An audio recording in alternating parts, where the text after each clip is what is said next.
Un momento de la historia del siglo XX mexicano, un gran momento, fue el de la expropiación petrolera. Dos reivindicaciones logramos: nuestro el petróleo y nuestra la soberanía.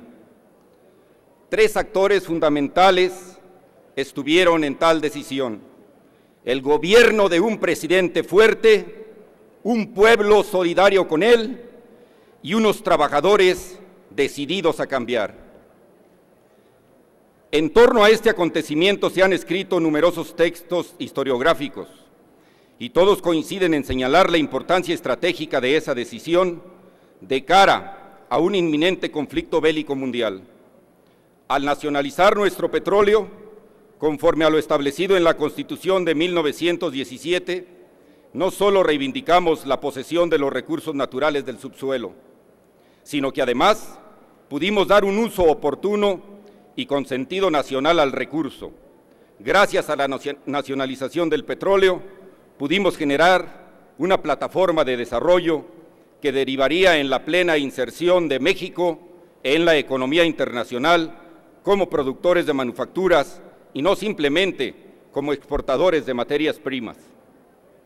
Pero además fue un tema de justicia laboral, de acatamiento a una resolución de la Suprema Corte de Justicia de la Nación que la soberbia de las compañías extranjeras pretendió ignorar, por lo que el presidente Lázaro Cárdenas del Río tomó la valiente decisión de hacer prevalecer la decisión soberana del Estado mexicano, fincada absolutamente en la legalidad.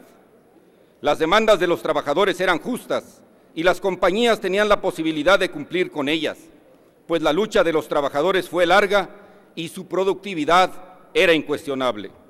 El Sindicato de Trabajadores Petroleros de la República Mexicana exigió un aumento de salario, un contrato colectivo y una jornada laboral de 40 horas semanales que los patrones se rehusaron a conceder, y por ello se convocó a una huelga general a fines de mayo de 1937. El gobierno interpuso sus buenos oficios para levantar la huelga. La comisión pericial destinada a resolver el tema por la Junta de Conciliación y Arbitraje reveló que las compañías petroleras tenían los suficientes dividendos como para otorgar los aumentos salariales y falló en favor del sindicato, pidiendo a las compañías el cumplimiento de las peticiones y el pago de 26 millones de pesos en salarios caídos.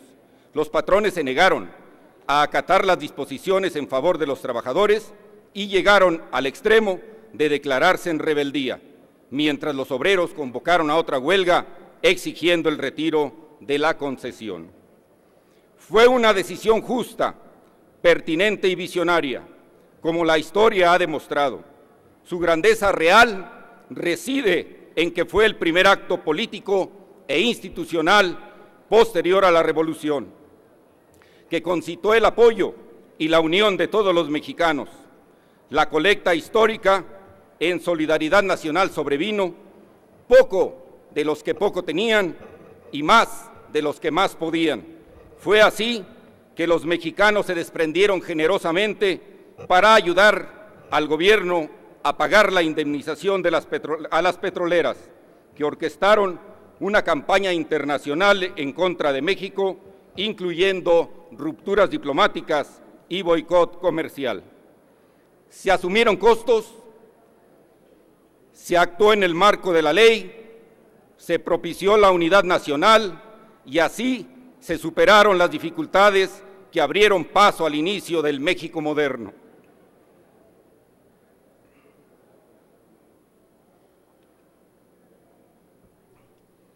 Es esa la gran lección que deja ese momento crucial de nuestra historia. Bajo esa perspectiva, tenemos que plantearnos lo que nos corresponde ahora hacer para lograr que ese patrimonio legado por la expropiación petrolera sea hoy, a 75 años de distancia, el elemento transformador para el progreso del país. México se debate en nuestros días entre varias disyuntivas: respetar las decisiones de otras naciones sobre sus propios recursos petroleros, como los casos de Argentina y Venezuela, o intervenir ingratamente cuestionándoles como se ha hecho desde el anterior gobierno de la administración panista federal, dejando en el olvido la historia propia que México tanto le presume al mundo. La disyuntiva de ir decididamente por los recursos energéticos faltantes, con creatividad, con alianzas estratégicas y sin menoscabo de que México es y seguirá siendo dueño absoluto e irrestricto del petróleo y de sus frutos, o permanecer quietos, observantes de cómo otras naciones avanzaron tecnológica y económicamente, como los nórdicos y Brasil, como ejemplos exitosos. Los números están a la vista y por ello tímidamente se acepta en algunas voces anteriores la necesidad de una cirugía mayor, pero referencia secundada con un, sin embargo, no cambien nada. La disyuntiva de volver a tener la unidad nacional, rehabilitando las colectas históricas de ideas, de recursos, de esfuerzos, donde aporten más los que más pueden, pero donde aporten todos, sin excepción, a los grandes retos que enfrentamos para resarcir los rezagos sociales, o quedarnos con las buenas intenciones de hacerlo, desgarrándonos las vestiduras con verdades a medias, o peor aún, con mentiras absolutas que confunden, que dañan y desunen a la nación. México nos necesita despiertos, actuantes, modernos, firmes, unidos, muy unidos. Y sí, México necesita un presidente fuerte, decidido a brindar el bienestar a los mexicanos que les falta. Un presidente que tome decisiones, no solo, nunca solo, acompañado siempre de los librepensadores de verdad. Un presidente como Enrique Peña Nieto.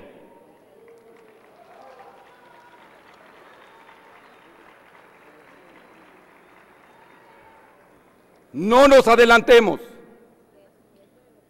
no expongamos la unidad nacional a un debate aún sin sustentos reales. No es necesario estarse tropezando con supuestos, con sospechosismos, con detrimento de un escenario real por venir. No hay traidores visibles, salvo aquellos quienes eluden la responsabilidad que aquí los tiene. Estos son, diputadas y diputados, los temas por venir.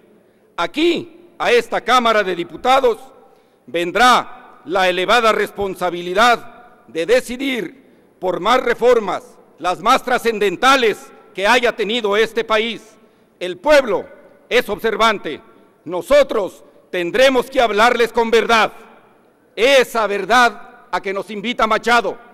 No tu verdad, no mi verdad, simplemente la verdad.